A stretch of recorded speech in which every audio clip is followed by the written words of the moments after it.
Okay, നമ്മൾ second യൂണിറ്റാണ് നോക്കുന്നത് മോണ്ടിസോറി തത്വചിന്തകൾ. അതായത് ഡോക്ടർ മരിയ മോണ്ടിസോറിയുടെ ചിന്താഗതികൾ, മോണ്ടിസോറി വിദ്യാഭ്യാസത്തെ കുറിച്ചുള്ള ചിന്താഗതികൾ എന്തെല്ലാമായിരുന്നു എന്നാണ് നമ്മൾ ഈ ഒരു യൂണിറ്റിൽ നോക്കുന്നത്. അപ്പം കുട്ടികളുടെ സ്വാഭാവിക വികാസത്തിന് വളരെ പ്രധാനപ്പെട്ട ചില കാര്യങ്ങൾ മോണ്ടിസോറി കണ്ടെത്തുകയുണ്ടായി. അതായത് കുട്ടികൾ അവരുടേതായ സവിശേഷതകളെ അടിസ്ഥാനമാക്കിയിട്ടാണ് അവർക്ക് ജീവിതത്തിൽ അല്ലെങ്കിൽ അവരുടേതായ കാര്യങ്ങൾ, അടിസ്ഥാന വിശ്വാസം എന്ന് പറയുന്നത് എന്താന്ന് വെച്ച് കഴിഞ്ഞിട്ടുണ്ടെങ്കിൽ കുട്ടികൾ അവരുടേതായ സവിശേഷതകൾ ഉള്ളവരാണ് എന്നുള്ളതാണ്. അപ്പോൾ ഓരോ കുട്ടികൾക്കും ഓരോ തരത്തിലാണ് അവർക്കുടെ സവിശേഷതകൾ, അതനുസരിച്ചിട്ടാണ് അവരിൽ പലതരത്തിലുള്ള മാറ്റങ്ങൾ ഉണ്ടാകുന്നത് എന്ന് പറയുകയാണ് ഡോക്ടർ മരിയ മോണ്ടിസോറി ചെയ്യുക. ഇനി ഇതിൻ്റെ അകത്ത് നമുക്ക് പറഞ്ഞിരിക്കുന്നത് മോണ്ടിസോറിയുടെ തത്വചിന്തകളിൽ ഫസ്റ്റ് വൺ എന്ന് പറഞ്ഞാൽ നാച്ചുറൽ സ്പിരിച്വാലിറ്റി, അതായത് കുട്ടികൾ സ്വാഭാവികമായിട്ടുള്ള ആത്മീയത. അതായത് കുട്ടികളുടെ അകത്ത് അത്ഭുതകരമായ എന്തോ ഒന്നുണ്ട് എന്ന് ഡോക്ടർ മരിയ മോണ്ടിസോറി പറയുകയുണ്ടായി. അവർക്ക് ലോകത്തെ മാറ്റാനുള്ള താക്കോലാണ് അത് എന്നും കൂടിയാണ് ഡോക്ടർ മരിയ മോണ്ടിസോറി പറയുന്നത്. അതായത് മോണ്ടിസോറി കുട്ടികളിൽ അതിശക്തമായ എന്തോ എന്ന് കണ്ടു എന്ന് പറയുന്നത് എന്താണ്, അവർക്കിടെ സവിശേഷമായ എന്തോ ഒന്നാണ്. അതായത് അവർ സ്വാഭാവികമായിട്ടും നല്ലവരാണ്. അതായത് എല്ലാ കുട്ടികളും നമുക്കറിയാമല്ലേ, എല്ലാവരും നല്ലവരാണ്, ജനിക്കുമ്പോൾ എല്ലാവരും നല്ലവരാണ്. അത് കഴിഞ്ഞ് ഓരോ വ്യക്തികളും അത് ചീത്തയായിട്ട് മാറുന്നത് എങ്ങനെയായിരിക്കും, അല്ലെങ്കിൽ അവർക്കുടെ സ്വഭാവത്തിൽ വരുന്ന മാറ്റങ്ങൾ അല്ലെങ്കിൽ അവർക്കുടെ പെരുമാറ്റ പ്രശ്നങ്ങൾ, ഇതൊക്കെ വരുന്നത് എപ്പോഴാണ്, പിന്നീടായിരിക്കും അല്ലേ. അപ്പോൾ ഡോക്ടർ മരിയ മോണ്ടിസോറി പറയുന്നത് എന്താണെന്ന് വെച്ച് കഴിഞ്ഞാൽ എല്ലാവരും എന്നത് സ്വാഭാവികമായിട്ട് എല്ലാവരും നല്ലവരാണെന്നും സ്വതന്ത്രമായിട്ട് അവരെ വികസിക്കാൻ അനുവദിച്ചു കഴിഞ്ഞാൽ അവരെല്ലാവരുമായിട്ട് ബന്ധപ്പെട്ടിരിക്കുകയും ചെയ്യും, അല്ലെങ്കിൽ പരസ്പരം ലോകത്തോടും അല്ലെങ്കിൽ സ്വാഭാവികമായിട്ടും കരുതൽ ഉള്ളവരായി തീരുമെന്നാണ് ഡോക്ടർ മരിയ മോണ്ടിസോറി പറയുന്നത്. അത് കുട്ടികളുമായിട്ട് ഇങ്ങനെ പറയാൻ കാരണം, കുട്ടികളുമായിട്ട് ഡോക്ടർ മരിയ മോണ്ടിസോറി കൂടുതൽ പ്രവർത്തിക്കും തോറും അവർക്ക് കൃത്യമായിട്ടുള്ളൊരു ആന്തരിക മാർഗനിർദ്ദേശങ്ങൾ ഉണ്ടെന്നും മുതിർന്നവരുടെ ജോലി അവർക്ക് ചെയ്യാൻ കഴിയുന്നതാണെന്നും ആകാൻ സഹായിക്കുന്ന, അല്ലെങ്കിൽ മുതിർന്നവരെ അവർക്ക് സഹായിക്കാൻ കഴിയും എന്നൊരു ബോധ്യമുണ്ടായി. ഈ ഒരു വിശ്വാസത്തിൻ്റെ പുറത്താണ് ഡോക്ടർ മരിയ മോണ്ടിസോറി പറയുന്നത് എന്താണ്, കുട്ടികളെല്ലാം നാച്ചുറൽ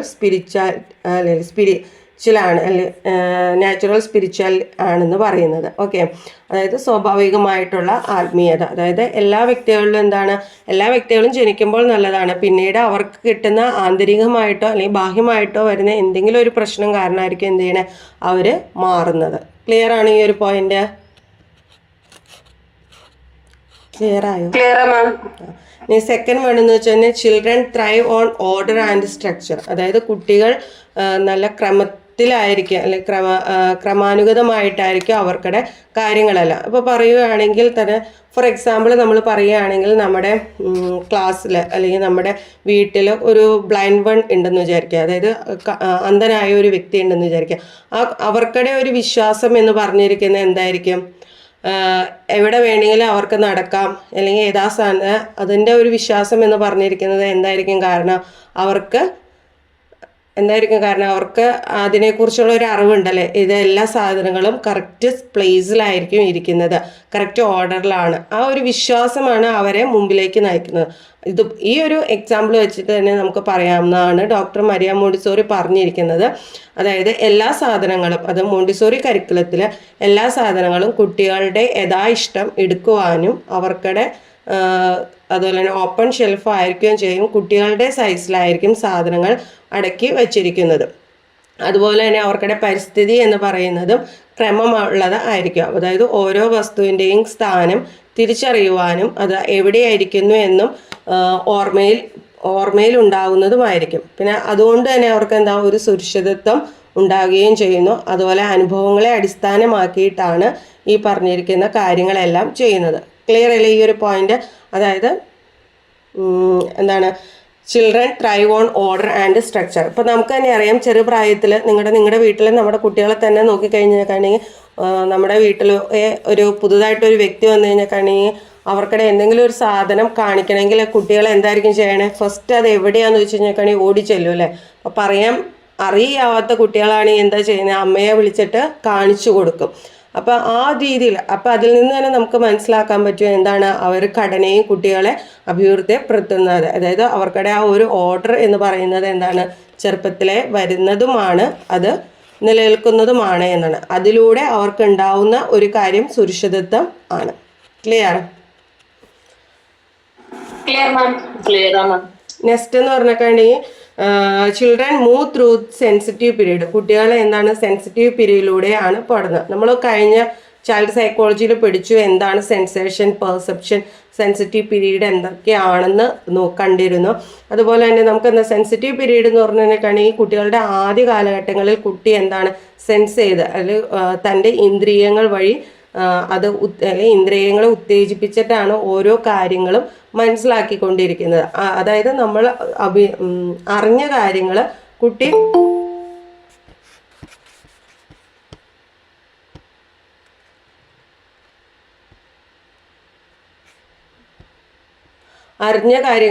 എന്ത് ചെയ്യും, കുട്ടി അറിഞ്ഞ കാര്യങ്ങളായിരിക്കും എന്തെന്ന് പറഞ്ഞാൽ കുട്ടി പിന്നീട് അത് ഒന്നുകൂടിയും കൂടുതൽ ഉൾക്കൊള്ളുന്നത്. തന്നെയാണ് നമ്മൾ സെൻസിറ്റീവ് പീരീഡ് എന്ന് പറയുന്നത്. അത് കുട്ടികൾ ആവർത്തിച്ച് വയ്ക്കുന്ന പ്രത്യേക സംവേദനക്ഷമത, അതായത് സെൻസേഷനിലൂടെ ആണ് എന്താ മോണ്ടിസോറി ശ്രദ്ധിക്കേണ്ടായി. കുട്ടികൾ ഈ ഓരോ കാലഘട്ടത്തിലും അവർക്കിടെ ശ്രദ്ധ എന്ന് പറഞ്ഞിരിക്കണമെങ്കിൽ ഈ സെൻസ് ചെയ്തിരിക്കുന്ന ഓരോ പ്രവർത്തനങ്ങളുടെയും തീവ്രത അനുസരിച്ചിട്ടാണെന്നാണ് പറഞ്ഞിരിക്കുന്നത്. ഇനി ഈ സെൻസിറ്റീവ് പീരീഡിനെ തന്നെ നമുക്ക് പല പ്ലെയിൻസ് ആയിട്ട് തിരിച്ചിട്ടുണ്ട്. അതായത് ആദ്യ കാലഘട്ടങ്ങളിൽ ആദ്യ പ്ലെയിൻസിൽ അവർ എന്താ ചെയ്യുന്നതെന്ന് വെച്ച് കഴിഞ്ഞാൽ ചുറ്റുപാടുമുള്ള ക്രമങ്ങൾ മനസ്സിലാക്കുന്നു. അതായത് ചുറ്റും ഇരിക്കുന്ന സാധനം എന്താണെന്നും അത് എങ്ങനെയാണ് അറേഞ്ച് ചെയ്തത് അങ്ങനെയുള്ള മറ്റു കാര്യങ്ങളും ആയിരിക്കും കുട്ടികൾ ഫസ്റ്റ് പ്ലെയിനിൽ ശ്രദ്ധിക്കുന്നത്. അതിനെയാണ് നമ്മൾ ഇന്ന് പറയുന്നത് ക്രമത്തിലുള്ള സെൻസിറ്റീവ് പീരീഡ് എന്ന് പറയും. ഇനി സെക്കൻഡ് പ്ലെയിൻ എന്ന് പറഞ്ഞിട്ടുണ്ടെങ്കിൽ ഇന്ദ്രിയങ്ങളുടെ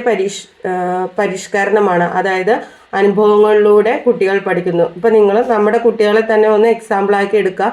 ഒരു 3 വയസ്സ് അല്ലെങ്കിൽ 5 വയസ്സിന് ഇടയ്ക്കുള്ള കുട്ടികളെ ശ്രദ്ധിച്ചു കഴിഞ്ഞാൽ അറിയാം ആദ്യം അവരെന്തായിരിക്കും സാധനങ്ങൾ എവിടെയാണ്, പിന്നത്തെ കാലഘട്ടത്തിലായിരിക്കും അത് എന്തിനാണ് എങ്ങനെയാണ് എന്നുള്ളത് മനസ്സിലാക്കുന്നത്. ഇതെല്ലാം കഴിയുമ്പോഴാണ് എന്ത് പറയണ ഭാഷാ സമ്പാദനം വരുന്നത്. അതായത് ലാംഗ്വേജ് ഡെവലപ്മെൻറ്റ് അവരുണ്ടാകുന്ന ആ ഒരു സാധനത്തെക്കുറിച്ച് എന്താണെന്ന് കുട്ടി സംസാരിക്കാൻ തുടങ്ങുന്നത്. അതാണ് ഭാഷ സമ്പാദനം എന്ന് പറയുന്നത്. അതായത് ഭാഷ സ്വാഭാവികമായിട്ട് ഉൾക്കൊള്ളുന്നതോ ദെൻ അതുമായിട്ട് വരുന്ന ചലനങ്ങൾ, നടത്തവും ചലനവും, അതായത് ശാരീരികമായിട്ട് അത് അവർക്കുടെ മോട്ടർ അല്ലെങ്കിൽ ഫിസിക്കൽ ഡെവലപ്മെൻറ്റ് അതിലൂടെ സാധ്യമാവുന്നു. ദെൻ സാമൂഹിക ജീവിതം, അതായത് സാമൂഹികമായിട്ട് ഇടപെടാനായിട്ടും ഏർപ്പെടുന്നു. ഇങ്ങനെ ഈ സെൻസിറ്റീവ് പീരീഡിൽ നടക്കുന്ന ഈ 5 കാര്യങ്ങളാണിത്. ഫസ്റ്റ് നമ്മുടെ ചുറ്റുപാട് എന്താണെന്ന് മനസ്സിലാക്കുന്നു, പിന്നെ അത് ഇന്ദ്രിയങ്ങളിൽ അല്ലെങ്കിൽ സ്വയം അതെന്താണെന്ന് പഠിക്കുന്നു, അതിലൂടെ ഭാഷ വികസിക്കുന്നു, കുട്ടികൾക്ക് ചലന വികാസം സംഭവിക്കുന്നു, പിന്നെ സമൂഹമായിട്ട് ബന്ധപ്പെടുകയും ചെയ്യുന്നു. അപ്പോൾ ഇതാണ് അടുത്ത പോയിന്റ് എന്ന് പറഞ്ഞാൽ. Then children learn through the census. അതുപോലെ തന്നെ കുട്ടികൾ എന്താണ് ഓരോ കാര്യങ്ങളും പഠിക്കുന്നത് ഇന്ദ്രിയങ്ങൾ വഴിയാണ്. നമ്മൾ പറഞ്ഞു 5 തരത്തിലുള്ള സെൻസസ് നമുക്കുണ്ട് എന്ന് ഇന്നലെ പറഞ്ഞു. ഏതൊക്കെയാണ്? കേൾക്കുന്നതിലൂടെ, കാണുന്നതിലൂടെ, പിന്നെന്താ രുചിക്കുന്നതിലൂടെ. അപ്പം മോണ്ടിസോറി പറയുന്നത് നമുക്ക് മെയിനായിട്ട് 9 സെൻസസ് ആണ് പറയുന്നത്. നമ്മുടെ 5 സെൻസസ് കൂടാതെ വരുന്നതാണ് ടാക്റ്റിക് സെൻസ് എന്ന് പറഞ്ഞു കഴിഞ്ഞിട്ടുണ്ടെങ്കിൽ ടച്ച്, അതായത് അതിൻ്റെ സോഫ്റ്റ്നെസ് ആൻഡ് റഫ്നെസ് മനസ്സിലാക്കി, അതുപോലെ തന്നെ ബാരിക് സെൻസ് വെയിറ്റ് മനസ്സിലാക്കുക. അങ്ങനെ 9 തരത്തിലുള്ള, അത് ഡീറ്റെയിൽ ആയിട്ട് അടുത്ത ക്ലാസ്സിൽ വരും. 9 തരത്തിലുള്ള എന്താണ് തെർമിക് സെൻസ് ഉണ്ട്. അതായത് തെർമൽ ചൂട് അങ്ങനെയുള്ള കാര്യങ്ങളെ ബേസ് ചെയ്തിട്ട് അങ്ങനെ 9 തരത്തിലാണ് മെയിനായിട്ട് സെൻസസ് ഉള്ളതെന്നാണ് പറയുന്നത്. ഓരോ സെൻസസും എന്തിനു വേണ്ടിയിട്ടാണ് നമ്മൾ അത് സെൻസുമായിട്ട് ബന്ധപ്പെട്ട് ഇരിക്കുന്ന കാര്യങ്ങളാണ്. അതായത് നമ്മളത് അനുഭവിച്ചറിഞ്ഞ് കുട്ടികൾ പഠിക്കുന്നു, അതിന് നമ്മുടെ ഇന്ദ്രിയങ്ങൾ സഹായിക്കുന്നു. ഇതാണ് വരുന്നത്. ദെൻ നെക്സ്റ്റ് എന്ന് പറഞ്ഞാൽ ചിൽഡ്രൻ നീഡ് ഫ്രീഡം. കുട്ടികൾക്ക് സ്വാതന്ത്ര്യം ആവശ്യമാണ്. നമ്മുടെ പറഞ്ഞു മോണ്ടിസോറി വിദ്യാഭ്യാസത്തിൻ്റെ മെയിൻ എയിം എന്ന് പറഞ്ഞാൽ ഫ്രീഡം വിത്തിൻ ലിമിറ്റ്സ് ആണ് അല്ലേ. കുട്ടികൾക്ക് സ്വതന്ത്രരായിട്ട് അവർക്കിടെ ഓരോ പ്രവർത്തനങ്ങൾ ചെയ്യുവാനും അവർക്ക് എന്താണ് ആവശ്യമെന്നും എടുക്കുന്ന ഒരു മെത്തേഡാണ് മോണ്ടിസോറി. സെൻസോറിയൽ മെത്തേഡാണ്. അതുപോലെ തന്നെ ഫ്രീഡം വിത്തിൻ ലിമിറ്റ്സ് ആണ്. ചിൽഡ്രൻസിന് എന്താണ് ആവശ്യം? ഫ്രീഡം. ഇപ്പോൾ നമ്മൾ പറയുകയാണ്, നമ്മളൊരു പ്രവൃത്തി ചെയ്യുന്നതിൻ്റെ ഇടയ്ക്ക് അല്ലെങ്കിൽ നമുക്ക് എന്തെങ്കിലും ഒരു കാര്യം ചെയ്യണം, അതിൻ്റെ ഇടയ്ക്ക് ഒരാൾ വന്നിട്ട് ഡിസ്റ്റർബ് ചെയ്താൽ നിങ്ങൾക്ക് അത് ഇഷ്ടപ്പെടുമോ?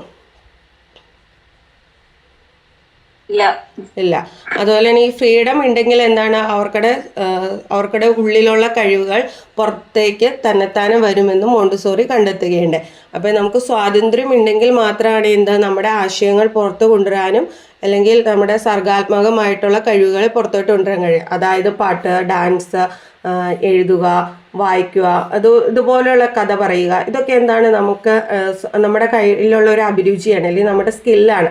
ഈ സ്കില്ല് നമുക്ക് ക്ലാസ്സിൽ മിക്ക കുട്ടികൾക്കും, ചില കുട്ടികൾക്ക് നന്നായിട്ട് പാട്ട് പാടാൻ അറിയാം, പക്ഷെ ഓൺ സ്റ്റേജ് അവർക്ക് പാട്ട് പാടാൻ ഭയങ്കര പേടിയായിരിക്കും അല്ലേ? അതെന്താണ്, അവർക്കിടെ നേരത്തെ കിട്ടിയിട്ടുള്ള ഒരു സ്വാതന്ത്ര്യമില്ലായ്മ, അല്ലെങ്കിൽ പാട്ട് പാടുമ്പോൾ ആരെങ്കിലും അതിൻ്റെ അകത്ത് ഇൻ്റർഫിയർ ചെയ്യുക എന്തെങ്കിലും ചെയ്യുമ്പോൾ അവർക്ക് വന്നിരുന്ന എന്തെങ്കിലും ഒരു ബുദ്ധിമുട്ട് കാരണമായിരിക്കും എന്താണ് ആ ഒരു കഴിവ് അവിടെ നശിക്കപ്പോയത്. അപ്പോൾ നമ്മൾ എന്ത് ചെയ്യണം, ആവശ്യത്തിനുള്ളൊരു ഫ്രീഡം അവർക്ക് കൊടുക്കേണ്ടതാണ്. അപ്പോൾ ആവശ്യത്തിനുള്ള ഫ്രീഡം കൊടുത്തെങ്കിൽ മാത്രമാണ് എന്തുണ്ടാവുള്ളൂ, അവർക്കിടെ കഴിവുകൾ വികസിക്കുകയുള്ളൂ എന്നാണ് ഡോക്ടർ മരിയ മോണ്ടിസോറി പറയുന്നത്. അതിലൂടെ അവർക്ക് അറ്റൈൻ ചെയ്യാൻ പറ്റുന്ന കാര്യങ്ങൾ എന്ന് പറഞ്ഞേക്കുകയാണെങ്കിൽ self confidence and self esteem ആണ്. Then next point, children absorb their culture. അതുപോലെ തന്നെ കുട്ടികൾ എന്താണ്, അവർക്കുടെ ചുറ്റുപാടുകളിൽ നിന്ന് തന്നെ പഠിക്കുന്നതാണ്.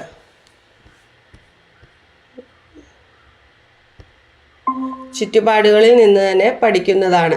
അതാണ് അടുത്ത point. Then big teachers. Big teachers എന്ന് വെച്ച് കഴിഞ്ഞാൽ മോണ്ടിസോറി ടീച്ചേഴ്സിനെയാണ് നമ്മൾ ബിഗ് ടീച്ചേഴ്സ് എന്ന് പറയുന്നത്. അതായത് മോണ്ടിസോറി കരിക്കുലത്തിലെ ടീച്ചേഴ്സിനെ നമ്മൾ ഡയറക്ടർസ് എന്നാണ് പറയുന്നത്.